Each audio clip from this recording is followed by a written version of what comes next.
Hello all, hope you all are well. तो चलिए आज से हम लोग सरफेस एरिया वॉल्यूम चैप्टर समझने का कोशिश करते हैं और वहां पे जितने अंडरलाइन कॉन्सेप्ट्स है वो सब हम गेन करने की कोशिश करेंगे। ठीक है, तो क्वेश्चन क्या है आज का, देखिए दिया हुआ है कि two cubes each of volume 64 centimetre cube are joined end to end. दो क्यूब है, उसको क्या किया गया है, एंड टू एंड जोड़ दिया गया है। और एक क्यूब का वॉल्यूम कितना है, 64 सेंटीमीटर क्यूब, और एक क्यूब का वॉल्यूम कितना है, 64 सेंटीमीटर क्यूब। दोनों को जोड़ दिया गया है। जब हम दो क्यूब को जोड़ देंगे तो क्या बनेगा, एक क्यूबॉइड।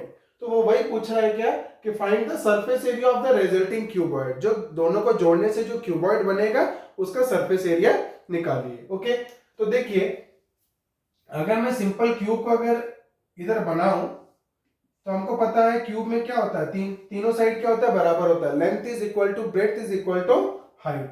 अब हो क्या रहा है, देखिए हम एक क्यूब बनाए।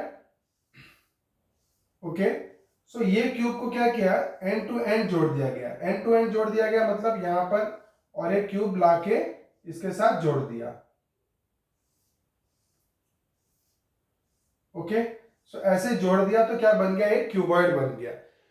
तो इसमें ध्यान दीजिए क्यूब का जो डायमेंशन है ना वो इस तरफ चेंज हुआ है, सिर्फ सिर्फ लेंथ चेंज हुआ। ब्रेड्थ और हाइट क्या है, सेम एज क्यूब। तो क्यूबॉइड में हमको क्या चाहिए, लेंथ चाहिए, ब्रेड्थ चाहिए, हाइट चाहिए। और क्यूब में क्या होता है, लेंथ ब्रेड्थ हाइट सेम रहता है। ठीक है, तो हमको इधर देखना है कि चेंज क्या हुआ है। तो देखिए चेंज, लेंथ पहले इतना था, अभी लेंथ कितना हो गया, इतना हो गया है। ओके, तो 64 दिया हुआ है, 64 सेंटीमीटर क्यूब वॉल्यूम दिया है। तो हमको पता है side cube is equal to 64।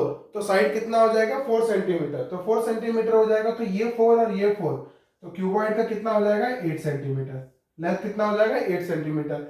Breadth और हाइट वही रहेगा, ये 4 सेंटीमीटर ही रहेगा, हाइट भी क्या रहेगा, 4 सेंटीमीटर ही रहेगा, क्योंकि ब्रेड्थ और हाइट चेंज नहीं हुआ। दोनों क्यूब को लाके जस्ट जोड़ दिया गया है, तो सिर्फ वो लेंथ बड़ा हो गया। ठीक है, तो क्वेश्चन क्या दिया है, देखिए हमको दोनों क्यूब का वॉल्यूम कितना था, 64, उसको ज्वाइन कर दिया गया। तो हम क्या लिखेंगे, volume of one cube, volume of one cube. Volume of one cube कितना है, देखिए 64। ठीक है, तो साइड कितना हो जाएगा, साइड का क्यूब इज इक्वल टू कितना हो जाएगा, 64।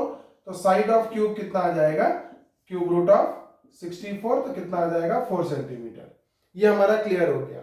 Now the resulting cuboid, the resulting cuboid has length कितना हो जाएगा, देखिए जैसे हमने बोला ये 4 था और ये 4 था, लेंथ कितना हो गया, 8 सेंटीमीटर। लेंथ हो गया 8 सेंटीमीटर। ब्रेथ कितना रह गया, 4 ही रह गया। तो ब्रेथ में कुछ चेंजेस नहीं है, 4 सेंटीमीटर।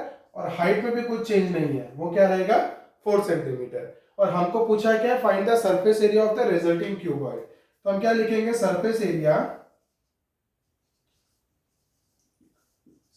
एरिया कितना हो जाता है उसका, 2 whole into L B plus B H plus L H. ये हमारा फॉर्मूला हो जाता है।